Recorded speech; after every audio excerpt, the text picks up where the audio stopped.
Hey everybody, Josh Hannibray here, Truck Focus Podcast. First off, I hope you're having a really good day. Super excited that two industry experts of mine, Kyle and Charlotte, owners of Alberta Rose Transport Compliance, are back on the podcast. We dive into some more compliance-focused topics, some good questions, and I'm just so grateful for their continued mentorship and positive impact in our industry. So stay tuned. We're getting ready to rock and roll. Thanks. Hi, good day. On today's episode, I'm excited to bring back two industry experts that have been instrumental in my life as a professional with respect to transportation compliance, but just my overall care for people in our industry. So as you can see on the screen, we have Charlotte Bellis and Kyle May, the team behind Alberta Rose Transport Compliance. Kyle is a third-party auditor for Alberta Transportation, and Charlotte is a new carrier compliance reviewer. So between them, they bring to the table years of experience in the transportation industry, management, operations, leadership, legal compliance, which gives them a unique perspective on safety compliance. Their highly sought after programs have allowed transportation companies from East Coast to West Coast to save time and money and confidently face National Safety Code Audits. So if you have not already done so, I encourage you to check out our first episode we did a couple of weeks back, where we discuss why both Kyle and Charlotte entered the field of transportation compliance, opportunities they see in the industry, what carriers need to have in place when changing industry sectors or going from a provincial carrier to a federal carrier, the benefits of ELDs and telematics, and a whole lot more.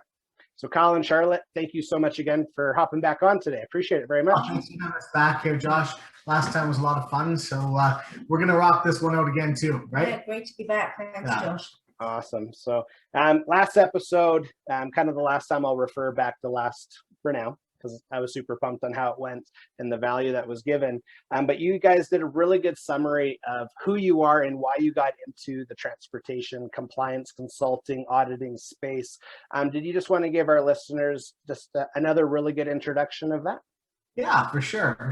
So as I mentioned before, I was getting a little bit into safety, got into transportation a bit. Started driving and wound up on a suicide mission across the States and across Canada after having my license for 3 weeks. As I often joke, I was somewhere just outside of Golden when I learned how to split gears. I was somewhere near Calgary or something like that when I found out that my trailer had lights. So, I mean, I was, long story short, I had my license for 3 weeks, got on with a company that did long haul. They never gave me any real training, no driver evaluation, and I was naive and said, hey, I passed my class 1. Why can't I do this, right? So, yeah. And Charlotte's in this just because she likes me. No, I'm kidding. Yeah. Yeah, I aside from being Kyle's boss, no, just kidding. Not kidding, it's true. I come to this with kind of a ton of experience in management and operations and a background in legal and safety compliance. And, I'm just really detail focused and very much process focused and really kind of just about simplifying and putting into place processes and procedures that actually help carriers to be compliant while trying to run their business. But not only that, actually be successful at doing so. I should also add, it's not just the two of us. I know we say Alberta Rose Transport Compliance. I don't want people to think that, we can certainly not take all the credit. We do have staff members. We've got an office in Surrey, an office in Calgary, one in the Duke and one in Edmonton. And certainly, we couldn't do it without the staff we have. So. Absolutely. Totally. Yeah, I love the team environment. Growing up as a student athlete, and then my dreams of being a superstar pro basketball player stopped when I stopped growing. But yeah, I think that's something that as I've got to know you guys over the years, as well as the team, it's exactly that. It's a team environment where everyone contributes and it's a team success. So that's super awesome. So just quickly, new carriers coming in, we'll stay with Alberta. Say they're one person, they want to put a truck on the road. What's some advice that you would give them, to make sure that they are buying the right truck maybe? We don't have to talk about name brand specific, but just do you have kind of like a plan in place, or that something that you help individuals like, hey, I really want to start my own trucking company. So from that point to obviously compliance and then anything in between. I think my biggest advice to new trucking companies would be don't fall into the trap of trying to cut corners. I think sometimes, actually, for any new business, trying to cut corners can be alluring. And while there are some areas that you can kind of cut corners, which you can save time and money, there are other areas where that's not where you save money, right? And I think a lot of the very successful businesses out there and very successful transportation businesses out there are very good at being able to utilize all of the resources available to them, and also being able to put processes in place that allow them to for the operation to keep running, and for things to get done and for targets to be achieved while being able to grow at the same time. In terms of, really kind of setting up, in terms of business, I think a lot of truckers or a lot of companies who are looking to purchase trucks, I think they already have in mind, very often, they have their preferred brand. You speak to any driver out there and they usually have their preferred brand that they like and they kind of want to stick with. And so I think for the most part, a lot of guys who come to us have already picked out a truck that they want to utilize. Certainly, though, we do have some great industry partners that we work really closely with, that we can recommend. International being one of them. I know you're a fan of International, and in fact, our signature picture is a beautiful orange and black picture of a Lone Star, which is just a fantastic image. And aside from being a fantastic piece of equipment, the after sales service and the vehicle servicing that International are able to provide is just really second to none. Yeah, I can second that 1,000%. I'm a definite, I'd say, again, my family we're fans of International, and I love the make and models of the tractors and the trucks, but it's the after the purchase process that has really sold me, just my commitment to them, from a pivotal standpoint, from truck focus standpoint, because they really do care about their customers after they've signed the bill of sale, after they get the financing and they're on the road. And yeah, that's locally here in Calgary, but that's also across the network. I've been fortunate to meet, and I know you guys have as well, just different people at Navistar, that's the mothership of International. And you're kind of like, wow, okay, it's really from top down that they care about their customer success. And yeah, it's funny because I used to own a trucking company a handful of years ago, and the first thing that I looked at was how much does it cost, and what's the service history? Is this thing going to break down all the time? Because the trucks we originally acquired with the purchase, yeah, I don't know, weekly almost, it was at the shop for something major. And yeah, being young entrepreneurs, that was really defeating. So yeah, no, that's really smart. Okay, so Kyle, was there anything that you wanted to elaborate on that? I think Charlotte pretty much hit everything on the head there, really. But new drivers coming into the industry, I'll just reiterate: don't cut corners. Don't cut corners. As Charlotte kind of touched on, but have your bookkeeping in place, have your accounting in place, have your NSC program in place. And I'm not saying that because as a third party auditor or Charlotte is reviewing that as some sort of we're not blowing our own horns. That's true. I've seen companies shut down. I've seen companies not being able to pass audits, 1, 2, 3 times, and being dragged into talk to Transportation Alberta as to why should we even allow you to continue to keep running, right? I know of a story. I know of a company who lost a major multi-million-dollar contract because they were shut down. And since they were shut down and their vehicles could not run and transport equipment, that contract went to a competitor. So people don't understand that your National Safety Code system is just as important as anything else out there, and it's very important to keep your business running. So that's the advice I'd give to someone new to this. And if it looks overwhelming, it might be to you, and this is why there's professionals out there that help you with that. And if I can just add to that too, it's much easier to do a course correction as you're kind of starting out, when something isn't maybe as it should be, then try and go back and fix maybe years and years of mistakes. And specifically in compliance, it's a lot easier. Now in Alberta, carriers within their first 12 months have to undergo a new carrier compliance review.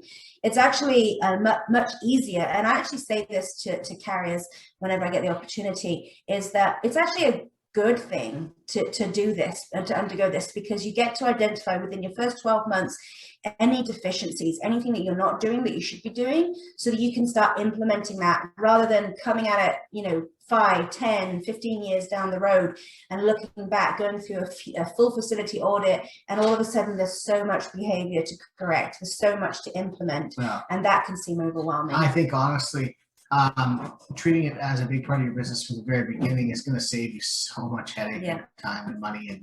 And down the road, you're not going to have to be fighting for a spot with good insurance rates. You're not going to have to be looking and dealing with going through an audit later on. I can think of a company, oil and gas company. We stepped in. We stepped in when we first. One of our first clients, I guess you could say, this is quite a few years ago.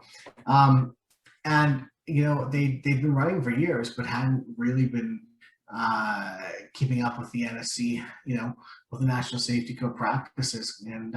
And things took the course correction was almost a year long, and it cost them several $1,000s in insurance and consulting and, in audits, everything. They're running great now. Sometimes I hear from them twice a week with questions and stuff, and it's great. It's great. I love that, right? It took a lot to get to where they're at now. So yeah. And, oh, sorry, gotcha. If I can just add to that too, my kind of philosophy has always been no question is a stupid question if you don't know the answer to it. And really, utilize those experts that are available to you, and ask as many questions as you want, right? Because eventually the more questions that you ask, the more it starts to kind of stick, and the more that it starts to click into place. And personally, I would rather clients call me up with questions all day, every day, because ultimately that's what actually helps them to be successful in their business. Yeah, I completely agree. And it's funny that I went through a couple audits with my outfit years ago again, and I remember the first one. The lady was super nice. It was in BC, and me and my old business partner basically went there empty-handed, thought we were just going to have a conversation, and asked the question, "Where's your stuff?" What stuff?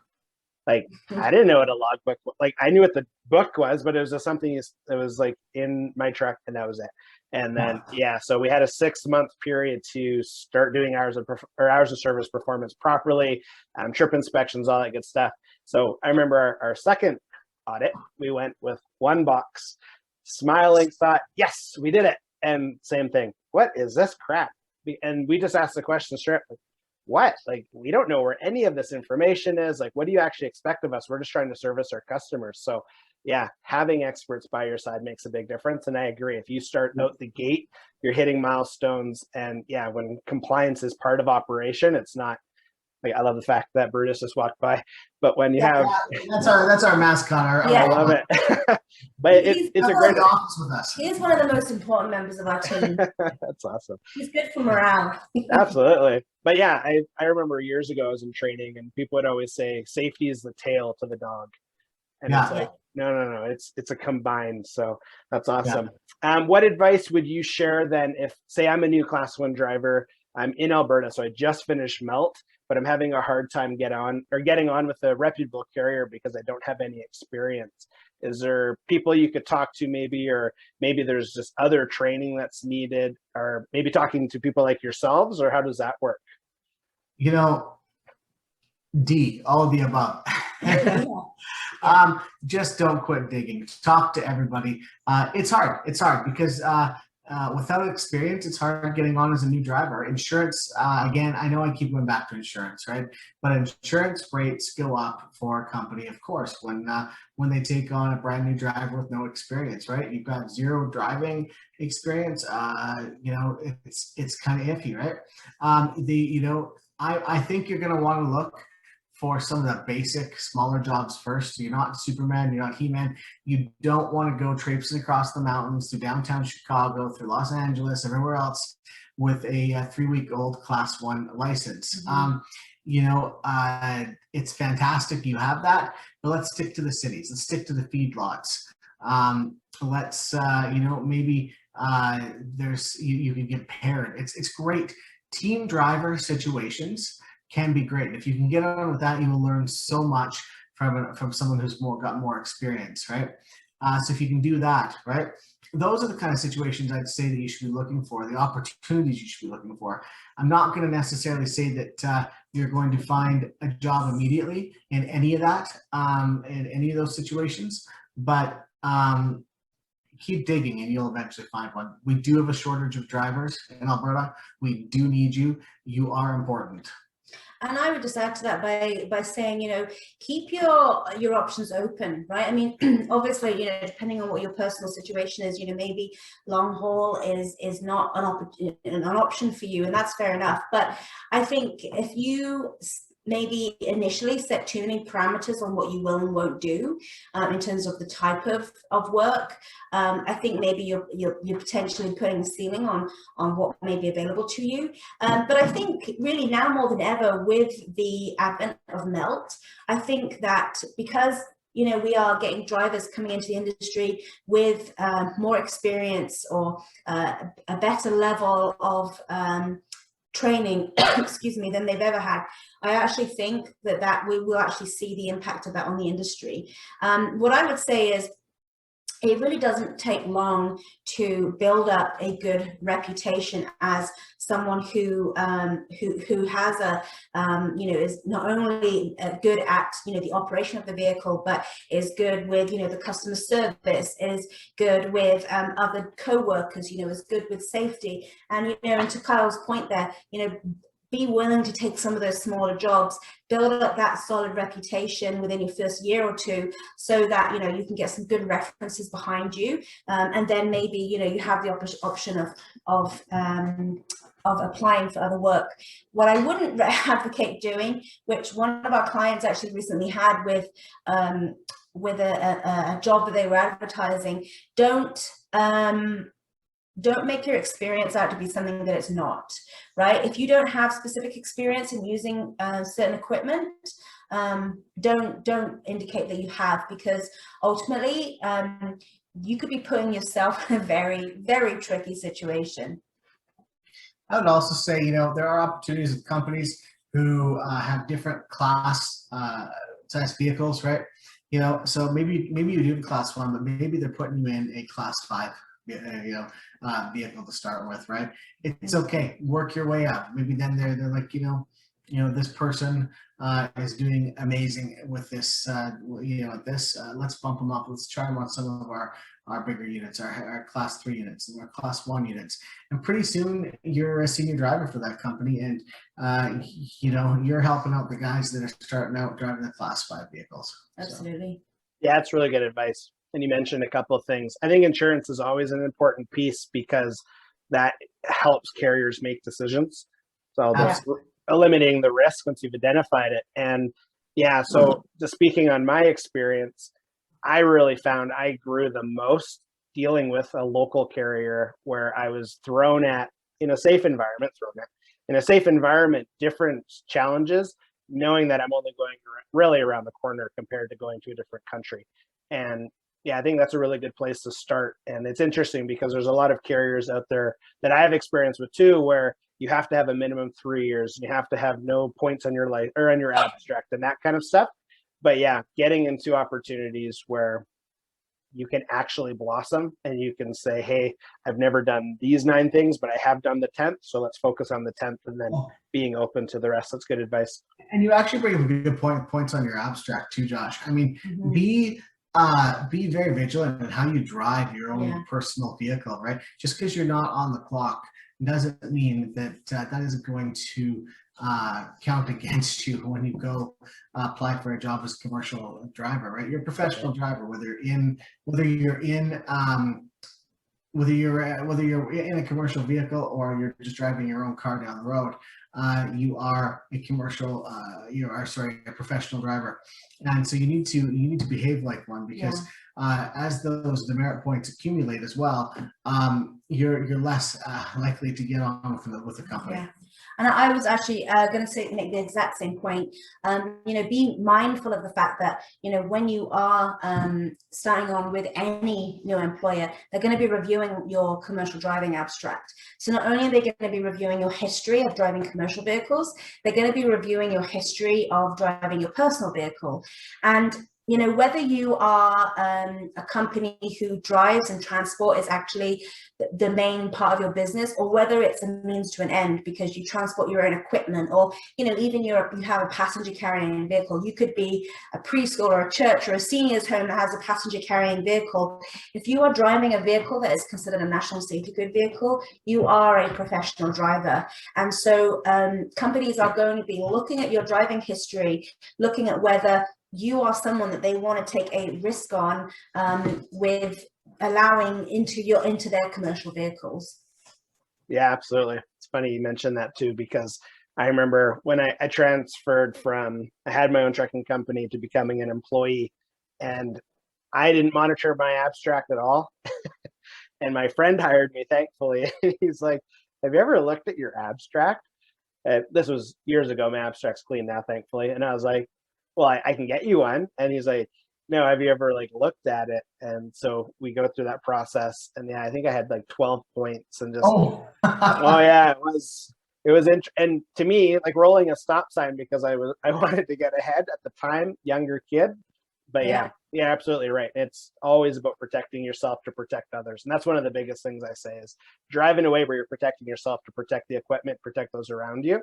And I think that can't be overlooked. So again, we talked about it briefly in the last episode, which was awesome.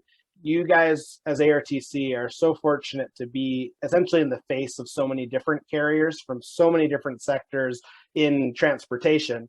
I think a lot of times people get confused with the term trucking. They just think semi-trailer moving down the road. But as we know, we identify it based off of registered weight or weight of vehicle. So what are some of the biggest success stories you've seen from a carrier that hired you on because they were limping along to now they're sprinting and they're winning the race? Do you have any kind of success stories that you wanted to share? Yeah, absolutely. I mean, we've had any number of carriers who, from, improved driver retention, because all of a sudden they're able to offer something more than just a paycheck, right? They're able to offer the kind of environment that allows their drivers to really take pride in what they're doing. But couple of really kind of big success stories. One that comes to mind, something that we mentioned on the last episode, someone who had to undergo a National Safety Code audit, and we helped them set up their program, get everything implemented, and actually as a result of that, they were able to they brought down their risk rating on their carrier profile, and they actually ended up saving thousands of dollars on their insurance, which of course, the more money that you're saving, then that's money that you can put back into your operation, right?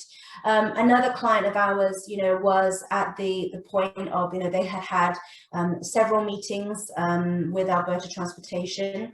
Their carrier profile was in pretty bad shape. And they were just kind of at their wits' end, pulling their hair out. They really did not know what they wanted, they were going to do. And the course correction, sometimes it's a quick thing and it can be done fairly quickly, and sometimes it's like changing the navigation of a big ship. It can take, the bigger the organization and the more problems there are, the longer it takes to kind of start to correct behavior, because of course that's really what you're doing. You can have the best safety program in the world, but if your people aren't following it, you're really only ever as good as the people in your organization. And so a big part of that is trying to change employee behavior. And so one of the things that we did was work with them on, changing that employee behavior, monitoring what it was doing, with them, we put in place, progressive discipline, but also focus on things like, getting more employee buy-in, how their employees could actually really be part of this. And they are now, I can honestly say, a handful of years later, they're actually now at a point where their risk rating is as low as it's ever been. And that they're actually, they're actually one of the leaders now in, I would say, in this area of our industry for compliance. Yeah, I think that's awesome. And it's important to highlight that. Part of it obviously is to say what's possible, because a lot of times when you're kind of in the mud of it and you're suffering because you're overpaying on this and so keeps getting tickets, and now the government's looking at you in an angle you never wanted to say, it's okay, you've identified this is where you are, and then you can actually have help to get to where you need to be. I think that's super important. And it Absolutely. Oh, sorry, Josh. No, yeah, go ahead. Yeah, go ahead. That's awesome. Like compliance is, I'd say, the biggest missed opportunity for a company to literally get themselves on track, be the best they can be, save tons of money, and grow. Yeah, and grow. I mean, I've got companies that we're working with right now who have come because, unfortunately, they can't get the permits that they need to make their company run, and that's because they couldn't pass an audit, and because things weren't being done in the past, it's catching up with them now in the present. And very often, being non-compliant and maybe being picked for having to go through an audit, it's not necessarily always because you've had that one major event, like you were involved in a huge collision. It's not it's not, you don't come on the radar because of, the Humboldts and, the wheels coming off. It's actually oftentimes from really simple, basic things that just happen over and over and over again, which are actually really simple to correct. Things like driver behavior, not actually making sure that drivers are doing pre-trips properly. There's things that are not being caught on trip inspections, things that are maybe you're not doing your preventative maintenance, and things that if you did a regular preventative maintenance program would be identified. And things like that, when implemented and done properly, can often save you those smaller infractions that over time really start to build up and result in non-compliance. I can think of a time when a carrier wasn't enforcing trip inspections, and as a result, they lost a tire. Showed up at the showed up. So no, they pulled up a station, and suddenly they can't. He's missing a tire, right? They weren't enforcing pre-trips, but the company was missing. The driver showed up there and he was missing an entire tire, and had no clue because he hadn't done a pre-trip for that day. So yeah, for sure. I think it's scary when someone doesn't enforce something where, again, years ago, when I was first entering the field of compliance, health and safety, I was always taught that your trip inspection report, that's your defense as a driver. It's indicating, okay, schedule 1, major, minor, or schedule 13, I guess. Yeah, schedule 1, sorry. And it's a minor, I'm writing it down. It's proof I caught it, but also on the flip side, if it's a major, sorry, I can't go anywhere. Quickly, I was just wondering, as we move forward in our industry, what are things that you're seeing that can improve road safety? Is there any, I wouldn't say initiatives, but do you see any carriers that are trying new things, compliance companies trying new things, using technology, as we kind of touched on earlier in the last episode, but just that you feel like, yes, that's going to help change the directory of compliance? Have you seen anything like that recently? Oh, sorry. Go ahead. I think actually ELDs, we talked about this in the last episode. I think we're going to see some big changes within the industry. I think a lot of the, some of the things I should say that we are seeing through paper logs and through through paper trip inspections. I think a lot of these things are essentially going to be that's going to go away, and I think a lot of what we're going to see now is a higher standard of safety. Yeah, I agree. I've just been fortunate to be in a carrier standpoint for the last number of years and talking to different carriers where you're kind of like, okay, yeah, we can try this. And I think, yeah, technology, GPS tracking for utilization of equipment is going to be really big. We touched on webcams briefly last time too, and just, yeah, it's no longer just the driver's fault. So I think that's important. We'll just we can take a quick pause because we can cut this out. Do you need to? Yeah, sorry. No, that's totally okay. Yeah, no, we can, because we can edit this out. So it's totally fine. We can edit wherever you. I'm just going to go quickly take a pee then. I'll be right back. But yeah, that's the value of not being live, is you can edit stuff out. So I'll be right back though. What's that?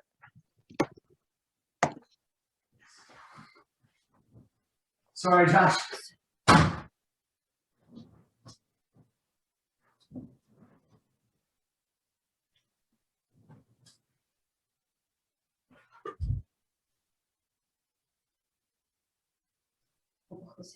Yeah. Nikki's just gonna drop that. Back off when? Eat a little bit here. Oh.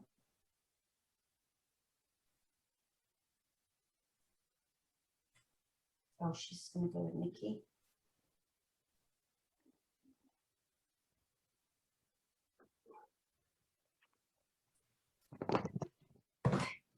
Hey, sorry. Hey, sorry, I'm sorry No, about that. I'm just like, okay. you might have seen that deer in headlights look at our faces, and all of a sudden trying not to look like I'm texting and looking down saying, I can't answer the door. So I'm sorry. No, that's okay. That's what I like about being able to edit stuff out is. Yeah, I didn't know if you could edit this or not. Yeah. Awesome. That's why I was stumbling with that question before, because my mind was. I was gonna ask too, and then I'm like, I guess we can wait and see. But yeah, no, that's really cool. So what we can just do then, just because kids are home and Kathy's texting asking my timeline. Yeah. Are you guys okay if I ask kind of a question last time? So Charlotte, you mentioned the IFTA Pro rate. And then we were able to tie it into the services that you guys offer. Is there a specific question? Because I was going to ask, how would I know if I'm speaking to someone like that needs your guys' help?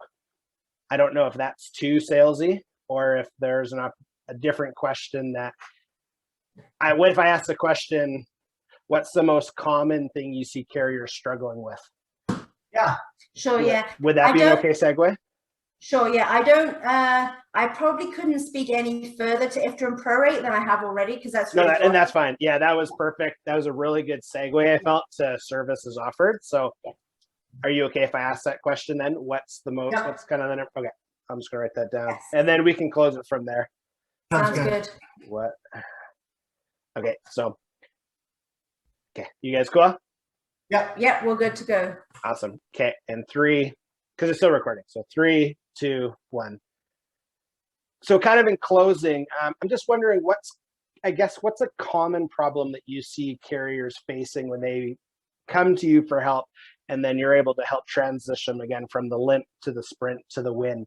What's the common problem that you see across the board? I think really I think the biggest problem is just not being able to see the forest through the trees, not being able to see the forest for the trees, right? Like there's just so many hats that you have to wear as a business owner. And really, safety is just one part of it. You have, obviously there's, employment and employment standards, accounting, insurance, customer service. There's so much that you have to consider when you are running a business, and you don't know what you don't know. And so I think the biggest challenge that we find when clients come to us is one of two things. Either they've maybe been through the audit process, or maybe their carrier profile isn't exactly where it needs to be, and so perhaps that's impacting their insurance, and they just don't know where to start. or they know they need to get better, but they don't know where to start, or they recognize that they need to have some aspect of safety as part of their operation, but again, just don't know where to start, right? And so very often there's so much to consider. You know, I actually was talking to a client the other day, and you know, trucking or driving isn't or professional driving is no longer a case of just hopping your vehicle and go.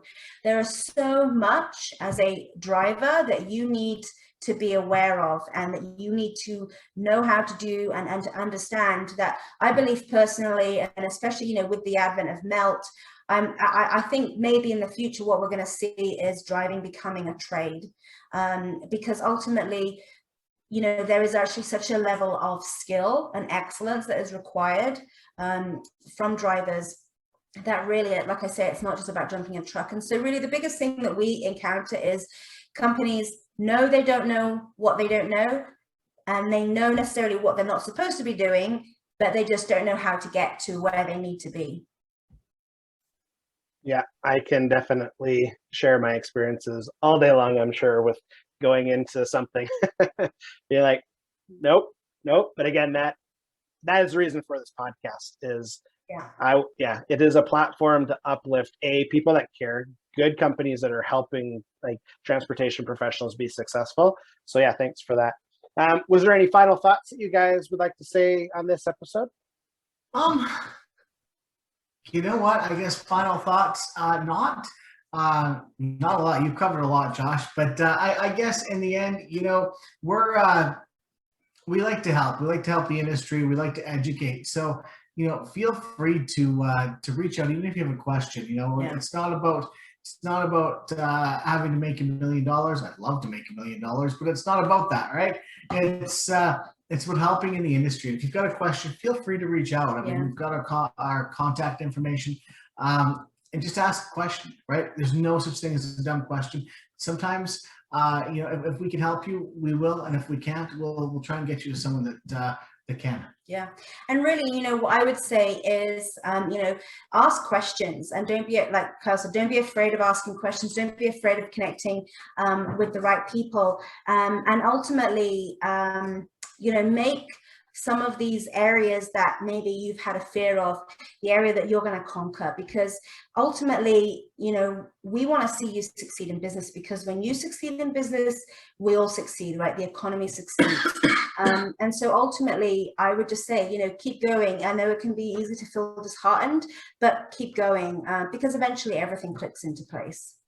That's awesome. And so just in closing, I would love if you guys could share, how do people get in touch with you? And that'd be awesome. Absolutely. So there's a number of ways you guys can contact us by email, info@artcompliance.ca. You can connect with us by phone, 780-910-8399. We are on the interwebs, nscpros.com, or if you use social media, we can be found at LinkedIn, Kyle May TPA, or Facebook at NSC Compliance. That's awesome. And yeah, thank you so much for coming on again today. I know time is valuable. Weekends are hard to stay focused between family and life and business and stuff. So I just really appreciate you guys dedicating the time. And so highly recommend working with ARTC. They've been good friends and resources and my allegiance for a long time. And they're my go-to experts for a lot of things, compliance and people related. So thank you so much for being on the show again today. Thank you. It's a pleasure as always. Take care. Bye. Bye. Well, that's all for today's episode. Thank you so much, Kyle and Charlotte, for coming back and just sharing more expertise with our audience here at the Truck Focus podcast. Honestly, just the impact that you're having in our industry is so great. And it's really nice that you're willing to spend your very valuable time with myself to share with our audience. For everyone listening, thank you so much for just the continued support, the continued encouraging words. That really means a lot. We're definitely still in the new phases of the podcast, and having industry expert gladly join so that way we can create a pivotal impact. It just means the world. So if you're watching this on YouTube, I do ask that you subscribe to the YouTube channel, just because the greater the following, the greater the impact. And if you're listening to this on any other platform, I just ask that you like, share, continue to communicate, ask questions, different topics that you want to have my industry experts help solve. That's what we're here for. So thank you so much again. Have a wonderful day.